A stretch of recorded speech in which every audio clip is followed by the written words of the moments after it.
ரீசெண்டா நான் TVS Jupiter பைக்கை சர்வீஸ்க்கு விட்டு எடுத்திருந்தேன். ஸோ அவங்க கொடுத்த பில்லு தான் இது. பில் அமௌண்ட் பார்த்தீங்கன்னா 3793 ரூபா போட்டிருக்காங்க. ஸோ நிஜமாவே இந்த அமௌண்ட் கொடுக்கறது ஒர்த்தா, இதுல என்னென்ன சர்வீஸ் பண்ணியிருக்காங்க, நம்ம அதுல சாட்டிஸ்ஃபைடா அப்படின்ற மாதிரி விஷயங்களை தான் இந்த வீடியோல நம்ம ரிவ்யூவா பார்க்க போறோம். இன்னைக்கு என்னெல்லாம் பண்ண போறாரோ. ஸோ இதில் ஃபர்ஸ்ட் என்னென்ன ஸ்பேர்ஸ்லாம் ரிப்ளேஸ் பண்ணியிருக்காங்க அப்படின்றத மென்ஷன் பண்ணியிருக்காங்க. ஃபர்ஸ்ட் பார்த்தோம்னா ஷூ செட் பிரேக் அப்படின்னு சொல்லிட்டு, அதாவது பிரேக் ஷூஸ் இருக்கு இல்லையா, அது ஒரு செட் வந்து மாற்றிருக்காங்க. அதுக்கு வந்து 245 ருபீஸ். அதே மாதிரி கேபிள் த்ராட்டல் அசம்பிளி, அந்த ஆக்சிலரேட்டர் கேபிள், ஸ்விட்ச் ஹார்ன் சுவிட்ச் வந்து ஹார்ன் ப்ராப்ளமாக இருந்தது, ஸோ அதை ரிப்ளேஸ் பண்ணியிருக்காங்க. இன்ஜின் ஆயில், ஸோ அந்த மாதிரி நிறைய ஸ்பேர்ஸ் ரிப்ளேஸ் பண்ணியிருக்காங்க. ஸோ அந்த ஸ்பேர்ஸ்க்காக இவங்க குறிப்பிட்டிருக்க விலை எல்லாமே எம்ஆர்பி ப்ரைஸ். அதாவது இப்போ உதாரணமா இன்ஜின் ஆயில் எடுத்துக்கிட்டோம் அப்படின்னா 475 ருபீஸ் போட்டிருக்காங்க. இந்த 475 இதோட ஒரிஜினல் எம்ஆர்பி. ஆனா இதே இன்ஜின் ஆயில நான் லாஸ்ட் டைமா சர்வீஸ் பண்ணும்போது ஆன்லைன்ல செக் பண்ணி பார்த்தப்போ அதுல கொஞ்சம் பர்சன்டேஜ் கம்மியா இருந்தது. ஒரு 450 இல்ல 415 அந்த ரேஞ்சுக்கு தான் வந்து இருந்தது, எனக்கு ஞாபகம் இருக்கு. ஸோ அப்போ நான் கேட்ட விஷயம் என்னன்னா, இதே ஆயில நான் ஆன்லைன்ல செக் பண்றப்போ விலை கம்மியா இருக்கு, இங்க ஏன் எம்ஆர்பி போட்டிருக்கீங்க அப்படின்னு சொல்லி கேட்டப்போ, நாங்க எல்லாத்துக்கும் எம்ஆர்பி தான் கொடுப்போம் அப்படின்ற மாதிரி தெளிவா சொல்லிட்டாங்க.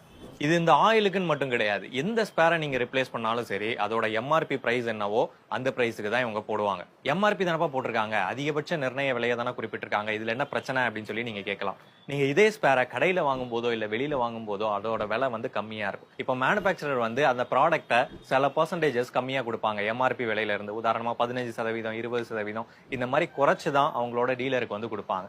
ஸோ அப்படி கொடுக்கும்போது அந்த மார்ஜின் இருக்கு இல்லையா, இப்போ எம்ஆர்பிலையும் விற்கலாம், எம்ஆர்பிக்கு குறைவாகவும் விற்கலாம். ஏன்னா கடைகள் எல்லாம் பார்த்தீங்கன்னா அந்த எம்ஆர்பிக்கு விற்க மாட்டாங்க, அதை விட கொஞ்சம் கம்மியாக தான் விற்பாங்க. ஏன்னா அவங்களோட மார்ஜினை குறைச்சிப்பாங்க. இப்போ அவங்களோட மார்ஜின் அதில் 15% இருக்குது அப்படின்னா 15% மார்ஜினா வைக்க மாட்டாங்க, ஒரு 10% தான் வைப்பாங்க. அப்படின்றப்போ அதனால கஸ்டமர்ஸ்க்கு வந்து அந்த பிரைசிங் வந்து கம்மியாகும். இதுல இருக்கிறதுலேயே அதிகப்படியான டிஸ்கவுண்ட் மேனுஃபேக்சரர்கிட்ட இருந்து எடுக்கிறது யாருன்னு சொல்லி பார்த்தீங்கன்னா இந்த ஷோரூம்ஸ் தான்.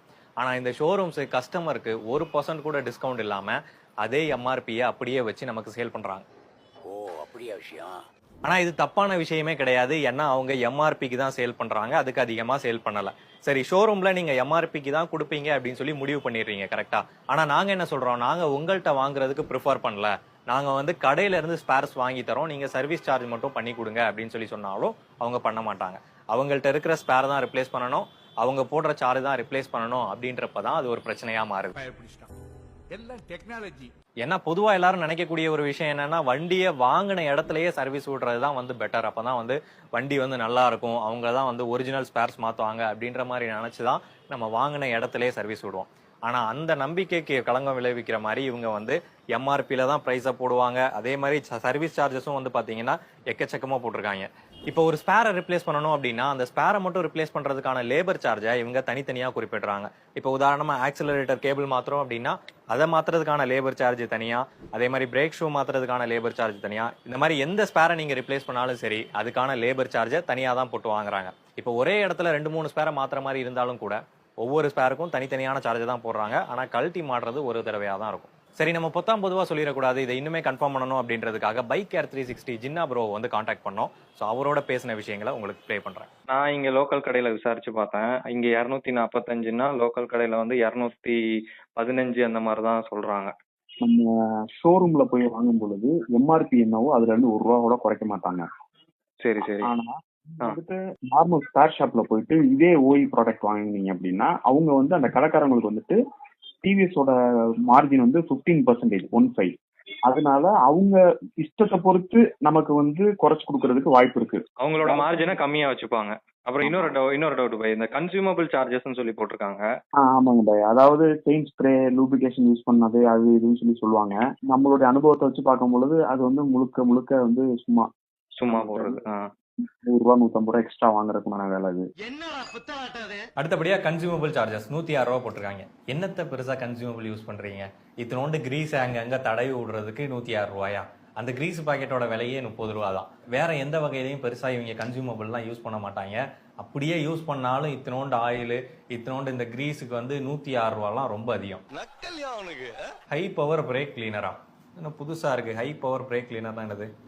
இது வந்து பிரேக் கிளீனர் ஸ்ப்ரே வந்து அப்ளை பண்ணியிருக்காங்க போல, அதுக்கு வந்து 80 ரூபா போட்டிருக்காங்க. சரி, அது ஓகே.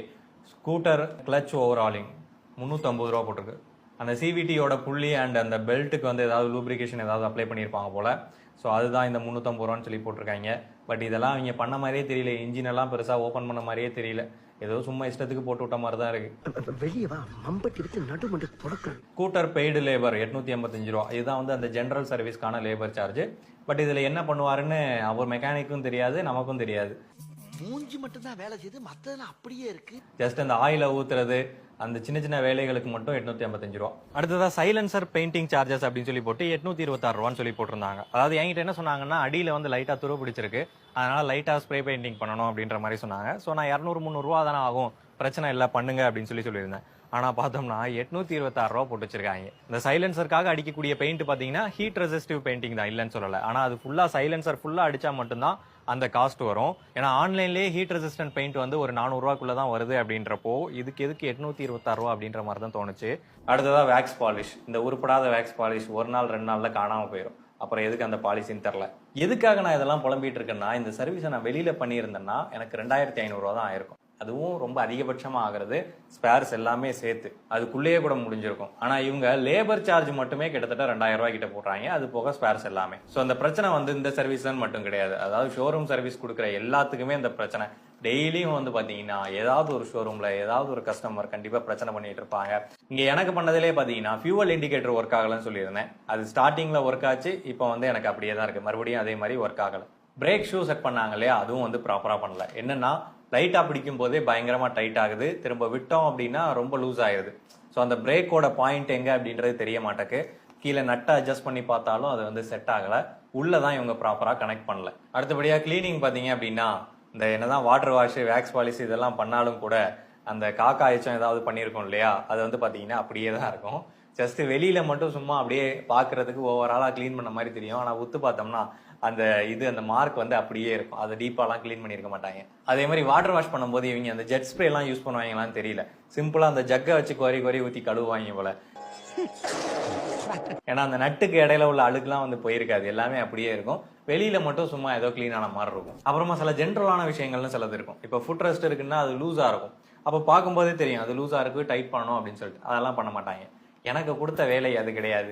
என்னோட வேலை ஆயில் மாத்துறதுன்னா ஆயில் மட்டும் தான் மாத்துவேன், அந்த ஆக்சிலேட்டர் கேபிள் மாத்தினா அதை மட்டும் தான் மாத்துவேன். அதை வந்துட்டு நம்ம போயிட்டதுக்கு அப்புறமா நம்ம பார்த்து இது லூஸா இருக்கு அப்படின்னு சொல்லும் போது ஓ அப்படியா, அதுக்கப்புறம் பார்த்து டைட் பண்ணுவாங்க.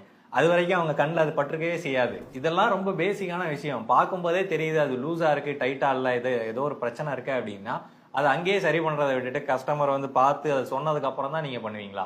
இதெல்லாம் கூட விட்டுருங்க, அவனை சொல்லி நிறுத்துங்களேன்டா. இவ்வளவு காசு வாங்குறாங்களே 3799 ரூபா, வண்டியை கரெக்டா டைமுக்கு கொடுக்குறாங்களான்னு சொல்லி கேட்டீங்கன்னா அதுவும் கிடையாது. அதாவது காலையில 9 மணிக்கு வண்டி ரெடி ஆயிரும் வந்துருங்க அப்படின்னாங்க. நானும் காலையில 9 மணிக்கே போயிட்டேன். ஆனா மணி 9 ஆச்சு, 10 ஆச்சு, 11 ஆச்சு, 12 ஆச்சு. 12 மணிக்கு நான் திரும்ப கேட்டதுக்கு அப்புறம் தான் ஒரு 12:30 வண்டியை வெளியே எடுத்துட்டு வராங்க. அப்ப அவ்வளவு நேரம் நம்ம சும்மா தான் உட்காந்துட்டு இருக்க வேண்டியதா இருக்கு. அப்ப நான் கேட்டேன், நான் அவ்வளவு நேரம் சும்மா உட்காந்துருக்கேன் இல்லையா, என்னோட ப்ராடக்டிவிட்டி எல்லாம் போயிருச்சு, ஸோ எனக்கு இதுல இருந்து 20% டிஸ்கவுண்ட் கொடுங்க அப்படின்னாலும் கொடுக்க மாட்டாங்க. சரி அதை போட்டு எதுக்கு நம்ம சண்டை போட்டுட்டு இருக்கணும் அப்படின்னு சொல்லிட்டு நான் வெளியில வந்துட்டேன். பட் நீங்க வந்துட்டு போயிட்டு வெயிட் பண்ணீங்கன்னா அதை வந்து சும்மா ஓடாதீங்க. 1 மணி நேரம் வெயிட் பண்ணீங்க அப்படின்னாலும் அந்த 1 மணி நேரத்துக்கான சார்ஜை வந்து இதுல வந்து மைனஸ் பண்ணிட்டு வெளியில வாங்க. அது மட்டும் இல்லாம டைமுக்கு வண்டியை போய் எடுக்கல அப்படின்னா ஒரு நாளைக்கு இவ்வளவு சார்ஜ், இந்த பார்க்கிங் சார்ஜஸ் வரும் அப்படின்ற மாதிரியும் சொல்லுவாங்க. ஸோ அதனால நம்ம வெயிட் பண்றதுக்கான வேல்யூவையும் அவங்களுக்கு வந்து தெரிய வைக்கணும். ஸோ அதனால நீங்க லாங் டைமா வெயிட் பண்ணிட்டு இருந்தீங்க அப்படின்னா கண்டிப்பா அந்த வெயிட்டிங்கான அமௌண்ட்டை வந்து இதுல டிஸ்கவுண்ட் பண்ணி அதுக்கப்புறமா பே பண்ணுங்க. ஸோ ஷோரூம்ல பாத்தீங்கன்னா கண்டிப்பா பிரைசிங்லாம் அதிகமாக தான் வருது. ஸோ இதுக்கு நீங்க பெட்டரா ஒரு லோக்கல் மெக்கானிக்ட சர்வீஸ் விடுறது நல்லது. பட் அங்கேயும் வந்து நீங்க கேர்ஃபுல்லா இருக்கணும். ஏன்னா செலர் எல்லாரையும் சொல்லல, செலர் வந்து அதிகமான பிரைஸ் சார்ஜ் பண்றதுக்கும் வாய்ப்பு இருக்கு. ஸ்பேர்ஸ் எல்லாம் நீங்களே வாங்கி கொடுத்து ஒன்லி லேபர் சார்ஜ் மட்டும் அவங்களுக்கு கொடுத்தீங்க அப்படின்னா உங்களுக்கு ஓரளவு இந்த பிரைசிங் வந்து கம்மியாகும்.